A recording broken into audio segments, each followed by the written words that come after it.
Pela sua rádio Rio de Janeiro. Informação, alegria, dicas para o seu dia, cultura, tudo isso a partir de agora no seu programa Mulher Brasileira. Mulher Brasileira. Mulher Brasileira. Comunicando Vânia Barbosa. 1º de maio de 2023, segunda-feira. Muita gente em casa comemorando o Dia do Trabalhador e nós aqui também curtindo com você o Dia do Trabalhador com um programa muito legal, feito especialmente para você, a Mulher Brasileira, com música, informação, entrevista do seu jeito, no seu tempo e com a sua voz, aqui pela sua Rádio Rio de Janeiro, isso mesmo, é isso aí, e pelo Rádio Rio de Janeiro, ponto digital em 1400 AM. A trilha sonora da sua vida, todos os dias da semana, você vai ligando para cá e vai falando qual é a música que você gosta, e todos os dias nós vamos anotando e colocando na programação as músicas que fazem a diferença na sua vida, as músicas que deixaram saudade, músicas que fazem parte da sua trilha sonora e que fazem parte também da trilha sonora do Mulher Brasileira. Hoje, chegando daqui a pouquinho, o quadro Palavra Amiga. Nádia do Couto Vale, brilhando pelos caminhos da educação. A agenda cultural com Lohane Alvim, trazendo dicas de entretenimento. E no quadro Viva Melhor, deixa eu ver quem participa nesta semana. Ah, sim, é a nossa querida Júlia Tourinho, vai falar sobre ansiedade, isso mesmo, muita gente ansiosa, né? Então, dicas para você conviver melhor com isso ou talvez até se livrar da ansiedade, ser um pouquinho mais calmo ou calma, tá bom? Vamos juntos então até 9h55, já estamos no ar com mais uma edição do Dia do Trabalhador, Mulher Brasileira.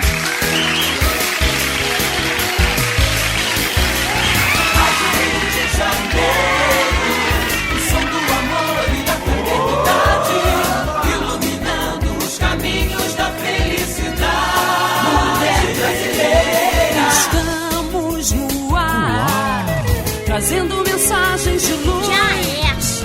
Rádio Rio de Janeiro, a rádio que faz a sua vida mais feliz. Comunicando Vânia Barbosa.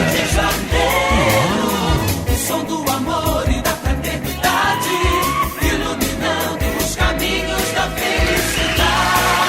Bom dia, iluminando os caminhos da felicidade.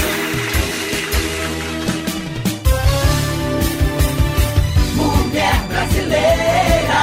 Comunicando Vânia Barbosa. Uma palavra amiga. A palavra amiga de hoje é muito especial. Ela vem de Serena Williams, uma ex-tenista profissional norte-americana, considerada uma das maiores atletas de todos os tempos. Serena continua marcando ainda mais seu nome dentro das quadras. Já é a maior campeã de Grand Slam na era aberta, com 23 títulos. E o que ela deixou claro de toda a vida dela, você pode pesquisar mais. Serena Williams disse o seguinte, e eu acho que é muito tocante, muito correto e muito apropriado o que ela diz. Serve para todas nós. O sucesso de cada mulher deveria servir de inspiração para a outra. Deveríamos levantar umas às outras. Mulher Brasileira. Comunicando Vânia Barbosa. Bom, como hoje é o dia 1º de maio, Dia do Trabalhador, eu vou falar de mulheres no batente. Isso mesmo. A fonte que eu uso é um Rio de Mulheres, a participação das fluminenses na história do estado do Rio de Janeiro. Então, as poucas fábricas que surgiram no Brasil em meados do século XIX se destinavam principalmente a produzir tecidos de algodão de baixa qualidade, que eram consumidos pela população pobre e pelos escravos. É sério, de baixa qualidade mesmo. Em 1885, a produção industrial brasileira se deslocava para o Centro-Sul. Considerando-se o número de unidades fabris, Minas Gerais assumiram o primeiro lugar, mas o Rio de Janeiro concentrava as fábricas mais importantes. Excluindo-se a agroindústria do açúcar, por volta de 1889, a capital detinha 57% do capital industrial brasileiro.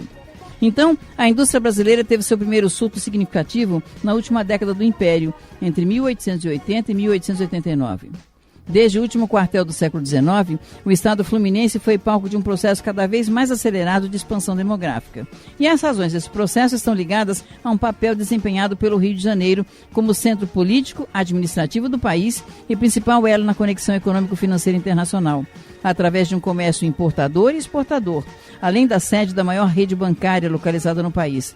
Todo esse crescimento, porém, ocultava uma situação trágica: a falta de condições mínimas de saneamento e habitação para toda a população.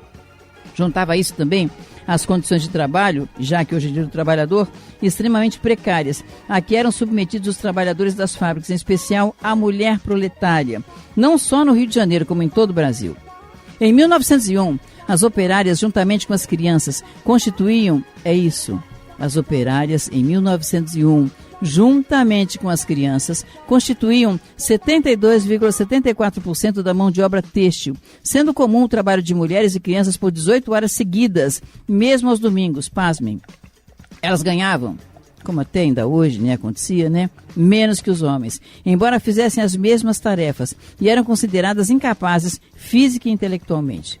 Além disso, muitas vezes, por medo de serem despedidas, se submetiam à exploração, a todo tipo de exploração, inclusive sexual. Na legislação trabalhista não havia regulamentação da jornada de trabalho, de salário mínimo ou do trabalho infantil. Cada fábrica ou empresa naquela época, 1901 e por aí vai, tinha o seu próprio regulamento. Não tinha férias, não tinha descanso semanal remunerado, nem qualquer tipo de indenização por acidente de trabalho ou demissão sem justificativa. O século XX inaugurou um período de muitas lutas operárias. 11 greves entre 1900 e 1910, 258 entre 1919 e 1920. Foi um movimento também de ampliação do movimento e também de claro avanço das tendências anarco-sindicalistas. A mulher operária, no entanto, era mal vista pelos próprios militantes. Para os homens trabalhadores, as mulheres deveriam voltar para casa, porque além de tirarem os seus empregos nas fábricas, pensavam eles, elas facilmente se deixavam, prostituir no trabalho. Eles pensavam assim. Então aí, patrões, chefes e empregados partilhavam os mesmos valores. Mas em 1903 e em 1907 foram organizadas 2 greves gerais no Rio de Janeiro e a última reivindicando jornadas de trabalho de 8 horas, além de melhores condições de vida e trabalho.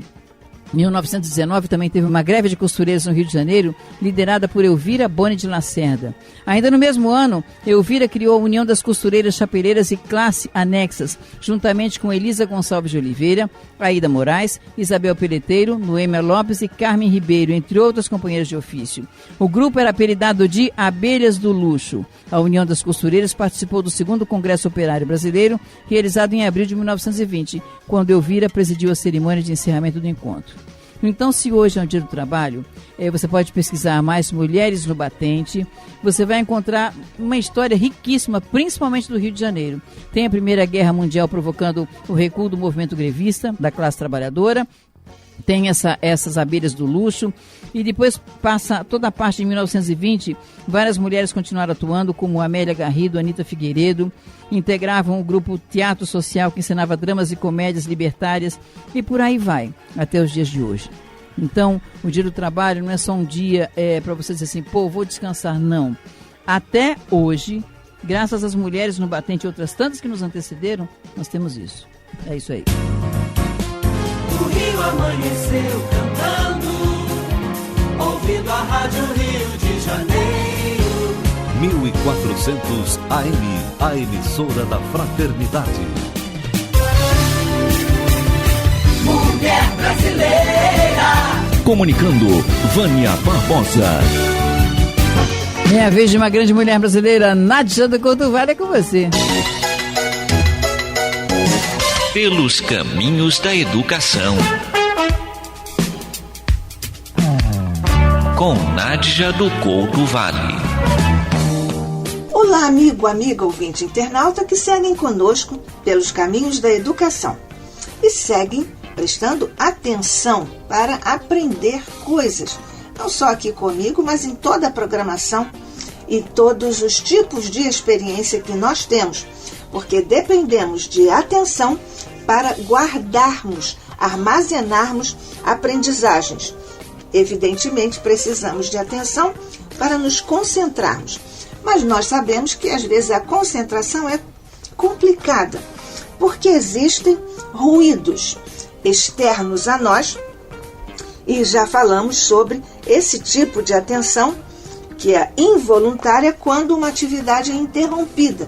Por exemplo, passou um helicóptero, passou um avião, ou passou um carro com uma sirene, e esse no caso de situações humanas, mas também trovões podem fazer com que a nossa atenção se torne involuntária, porque é atraída para longe do foco de nosso interesse principal. Porque o outro tipo é de atenção voluntária, que é exatamente quando nós todos nos concentramos e nos colocamos naturalmente buscando essa possibilidade de nos concentrarmos e de ficarmos ali aproveitando dessa particularidade do momento. Nós já falamos sobre a atenção dividida, por exemplo, quando demos o exemplo de uma senhora que esteja cuidando dos filhinhos gêmeos, por exemplo, foi o nosso exemplo, mas às vezes tem que também prestar atenção a outra filhinha, também pequena, ou quando está cozinhando, e assim sucessivamente. É o caso do que nós chamamos, e é conhecido como multitasking, quer dizer, as tarefas variadas. E nós também estamos aqui agora falando sobre as nossas habilidades cognitivas, porque em qualquer uma delas a nossa atenção melhora com a prática. Desenvolver, portanto, nossa atenção nos ajuda a processar mais informações eficientemente. Se a memória controla o comportamento, onde nossos pensamentos são armazenados, então a atenção é a célula fotoelétrica através da qual se preenche o comportamento, ou se preenche o compartimento para o comportamento ser adequado do ponto de vista da atenção. Treinamento cerebral, isso existe sim, e ajuda a fortalecer a nossa concentração através de exercícios estes desenvolvidos especificamente para a nossa finalidade. Por isso, há hoje em dia tantas recomendações para a prática da meditação, da yoga, etc. Mas nós também podemos fazer conscientemente os nossos exercícios. E aí nós chegamos a outro tipo, digamos assim, um outro tipo de atenção, que é a atenção concentrada ou atentividade. Atenção concentrada é comumente descrita como atentividade. É a nossa habilidade de nos concentrarmos em uma coisa enquanto excluímos outras coisas à nossa volta. Exemplos reais disso, quando nós estamos estudando ou dirigindo. Isso exclui outras coisas que não são a do nosso foco. Então, há um outro tipo de atenção, que é a atenção sustentada. A habilidade de manter uma resposta saudável durante uma atividade incessante e repetitiva e de concentrar-se a criatura em uma tarefa por um período contínuo sem ser distraído, como, por exemplo, manter-se atento e atento em uma longa reunião. Isso às vezes nos distrai, não é verdade? Mas nós precisamos, dependendo inclusive, principalmente do objetivo da nossa reunião e do que está em jogo ali com relação a nós mesmos, aos nossos interesses, aos interesses do trabalho, aí nós precisamos ficar, embora cansativa essa reunião, precisamos ficar durante essa reunião muito atentos e precisamos sustentar a atenção. Alguma coisa nos chama para fora da reunião, voltamos imediatamente, porque ali está o nosso interesse e nós precisamos nos concentrar naquilo. Assunto é bom. Nós continuamos com ele amanhã, se Deus quiser, aqui, pelos caminhos da educação. Eu sou Nádia do Couto Vale. Lindo dia. Grande abraço para você. Até lá. Rádio Rio de Janeiro.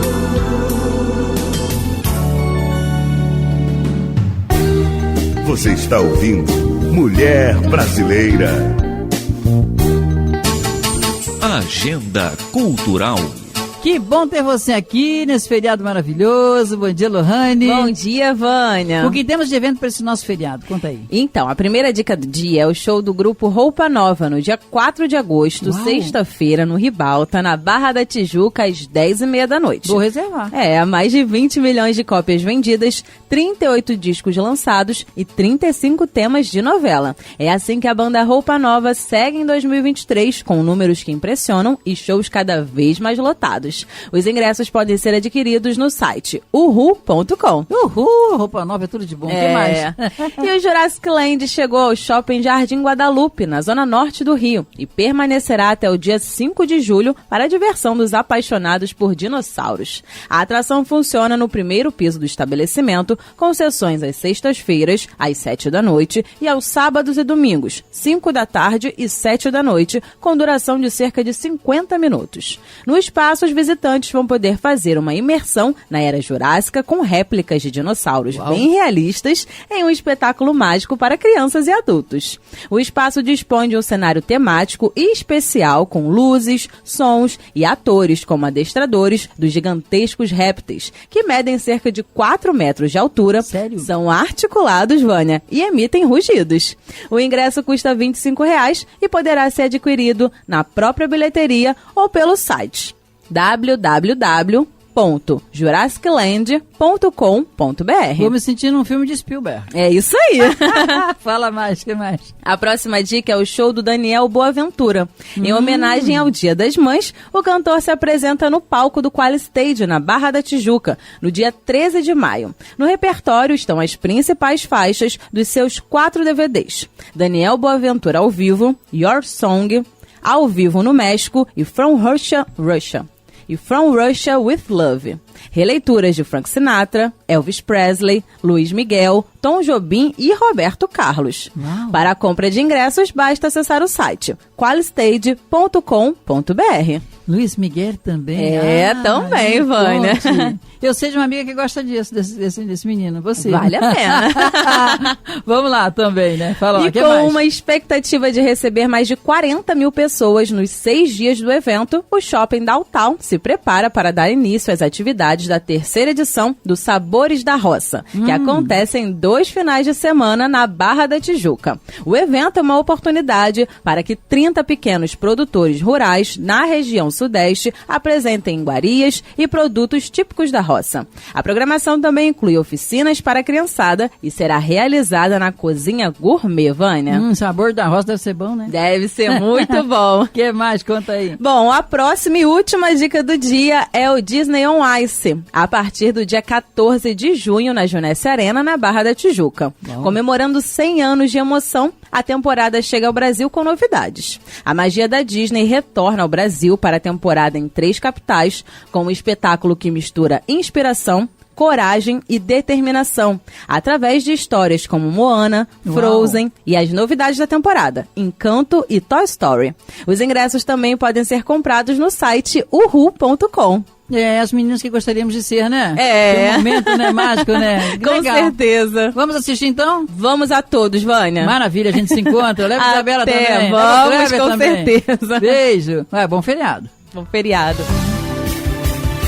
Mulher brasileira.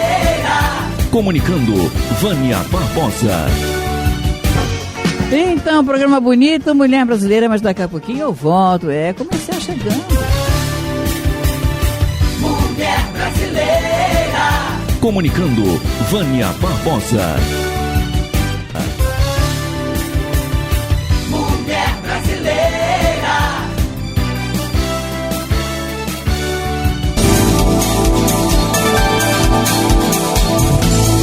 Programa Mulher Brasileira. Entrevista. Hoje vamos abordar um tema que assusta e afeta a qualidade de vida de muitas mulheres, a endometriose. É uma doença que gera cólicas e fortes dores no período menstrual. Então, quando se fala no assunto, muita gente tem medo de ter essa doença. A doença já acomete mais de 176 milhões de mulheres no mundo, sendo 6 milhões só no Brasil, segundo uma pesquisa da Universidade do Estado do Rio de Janeiro. Quem vai nos esclarecer sobre o assunto está na linha conosco, Ele é ginecologista do Hospital São Vicente de Paulo, Dr. Cláudio Crispi. Bom dia, Dr. Cláudio, bem-vindo à Mulher Brasileira, tudo bom? Bom dia, muito obrigado pelo convite. Ah, sim, sem dúvida. E é muito interessante tê-lo aqui para falar sobre esse assunto que assusta realmente a muita gente. O que vem a ser, doutora, verdade. Endometriose? A endometriose é uma doença que se caracteriza pela presença de um tecido chamado endométrio, que normalmente ele fica dentro do útero. É um tecido importante no desenvolvimento da criança, né? Sim. Do bebê. Quando a mulher não engravida, ele é eliminado na forma de menstruação, Sim. todo mês. Na menstruação, algumas células ou alguma parte desse tecido pode cair dentro da barriga da mulher. Uhum.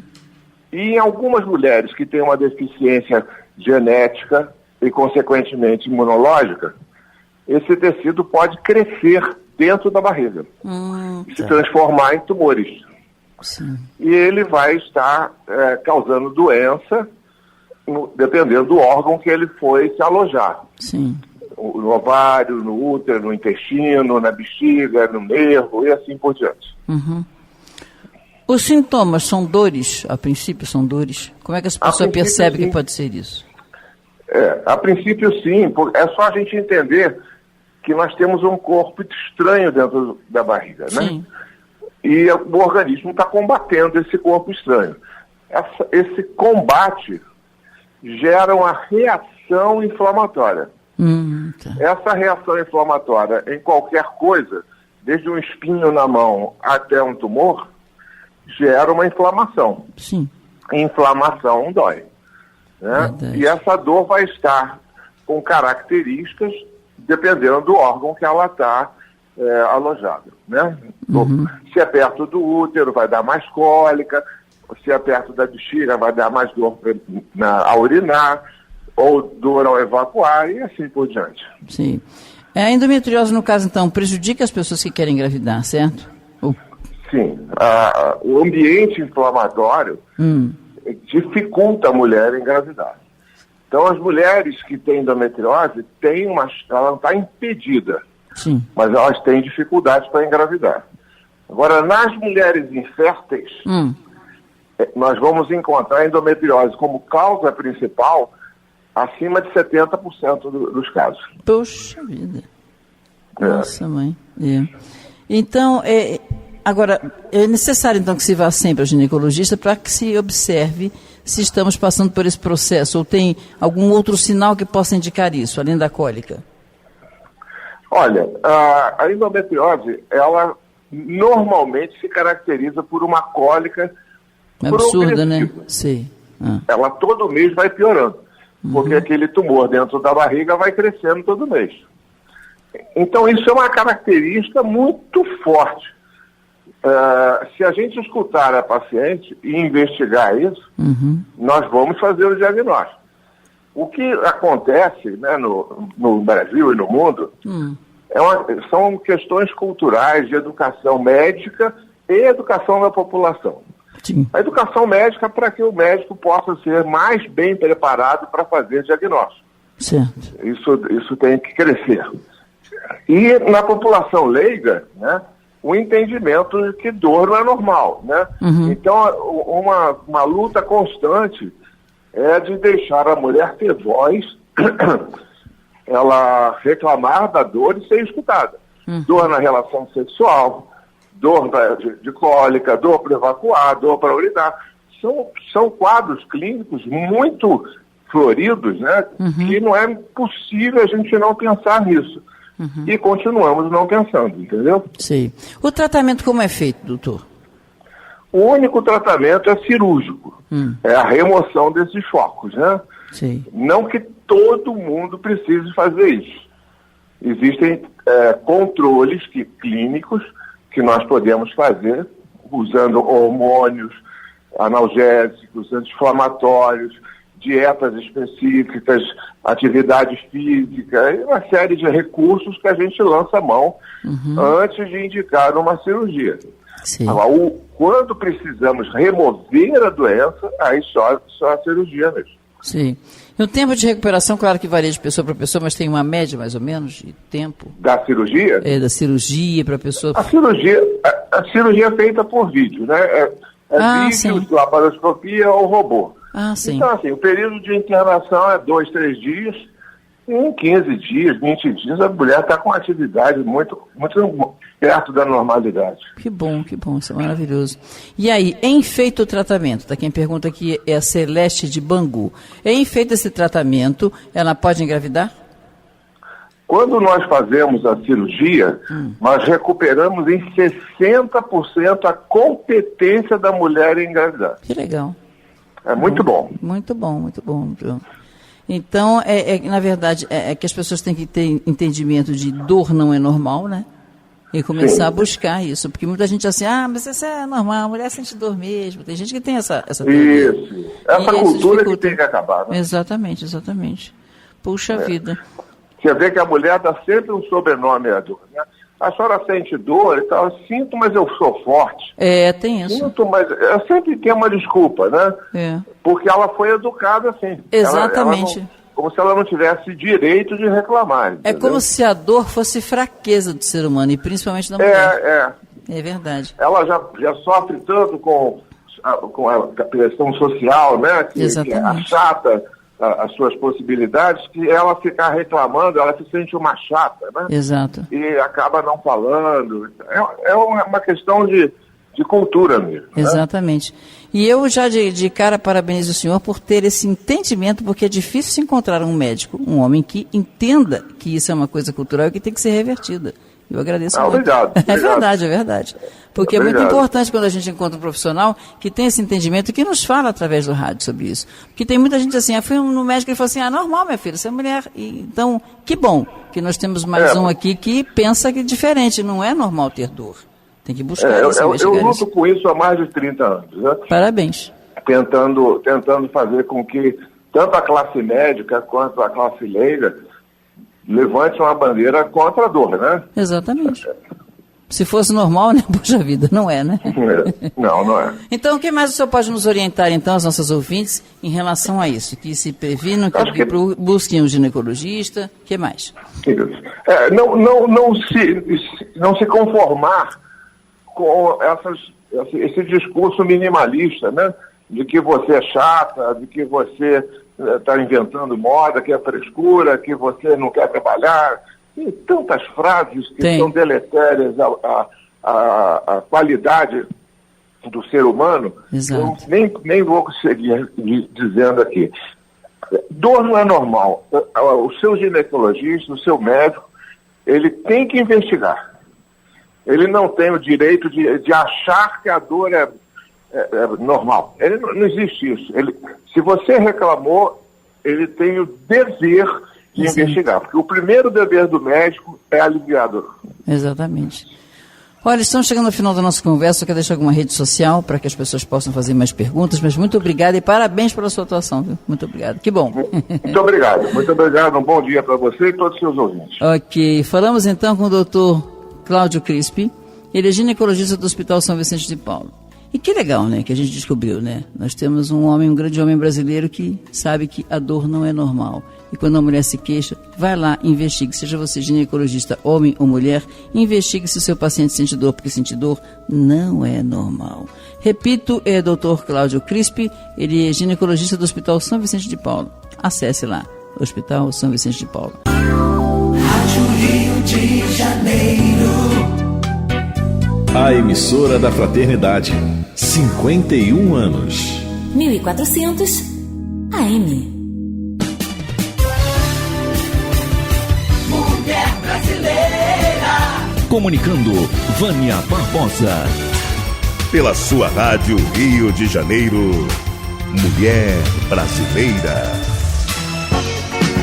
Chegando agora, Viva Melhor com ela, Júlia Tourinho, fala sobre ansiedade. Você é ansioso, você é ansiosa? Preste atenção. Viva Melhor. Olá, bom dia. Nós estamos aqui hoje para falar sobre um tema muito importante, que é sobre ansiedade. E qual seria o lado positivo da ansiedade? Isso é que a gente vai estar falando junto nessa semana. A ansiedade é um tema que está aí presente na nossa rotina todos os dias, todos nós que vivemos, principalmente nos grandes centros urbanos, que temos uma acumulação de muitas coisas para fazer, somos reféns da ansiedade. E será que tem um aspecto positivo da ansiedade? Então, eu queria te dizer que sim. Primeiro de tudo, a ansiedade ela é natural do nosso corpo. Ela faz parte do nosso processo orgânico. A gente precisa, inclusive, da ansiedade para construir coisas na nossa vida, assim como o medo é um sentimento, uma emoção instintiva, não é? A raiva também é uma emoção instintiva. A ansiedade, ela não é necessariamente uma raiva, ela é um misto de muitas coisas. Mas, se a gente sente ansiedade e ela tem esse caráter tão negativo, por que será? Por que a gente vivencia a ansiedade de uma forma tão negativa, como se a gente pudesse não ter ansiedade? Porque, na maioria das vezes, a ansiedade está carregada de um grande imprint emocional, de coisas que a gente desejaria não ter. Mas, de uma forma geral, como uma tradução, a gente poderia dizer que a ansiedade é o nosso ímpeto de ir além. E o que atrapalha a gente de caminhar de uma forma tranquila? O que a ansiedade nos toma? Por que a ansiedade? O que abre espaço na nossa rotina para que a ansiedade seja tão negativa a ponto de congelar a gente, a ponto de que a gente não consiga caminhar com tranquilidade, não consiga dormir, né? A ansiedade, ela é responsável pelas grandes insônias que a gente tem à noite, porque a ansiedade da mente, né, vamos dizer assim, quando a gente se sente num processo de ameaça, né, vamos imaginar que a gente está lá na natureza, está se sentindo ameaçado por um barulho, e a gente vai checar o que é. Vamos imaginar que a gente é um animal selvagem, e aí a gente vai lá checar o que é. Você já viu um animal da natureza, assim, tá lá pastando e tá lá pensando, nossa, será que aquele leão vai vir hoje? Olha, eu acho que hoje é dia 2, hoje é dia 3, é um dia melhor, a lua tá assim. Não. O animal da natureza está vivendo com aquele momento. A ansiedade surge na hora em que ele começa a sentir os sinais e ele precisa reagir. E ele reage e foge ou luta e alguma resolução sai daquele embate e aí ele descansa novamente. Essa é a ansiedade saudável que leva a gente para um processo de reação à vida de uma forma harmônica. As nossas preocupações, esse espaço que a gente abre para preocupação, é o lugar onde a ansiedade começa a corroer o nosso sistema. É onde a gente exerce a falta de confiança e a gente se inunda nas preocupações, como se a gente pudesse controlar as situações que estão ao nosso redor. Controlar o que vem depois. Então, nessa semana, eu quero falar um pouco para vocês sobre como a gente pode desenvolver a nossa ansiedade de uma forma positiva, como a gente pode construir vínculos positivos com a nossa ansiedade, parar de temê-los tanto, praticar a nossa confiança, a nossa autoconfiança, porque o principal de tudo, o principal lugar onde a ansiedade cria essa ansiedade de uma forma negativa, ela cria as raízes, ela vem da nossa insegurança nas nossas escolhas, insegurança de que a gente está caminhando por onde a gente deveria caminhar, está fazendo as escolhas necessárias. Então, eu espero aí que ao longo dessa semana a gente possa conversar, eu possa auxiliar você a desenvolver a sua ansiedade positiva e diminuir essa preocupação e essa falta de confiança em você, no seu sistema e na vida, que é o que cria os aspectos negativos e corrosivos da ansiedade na nossa vida. Então, eu espero você amanhã. Um excelente dia.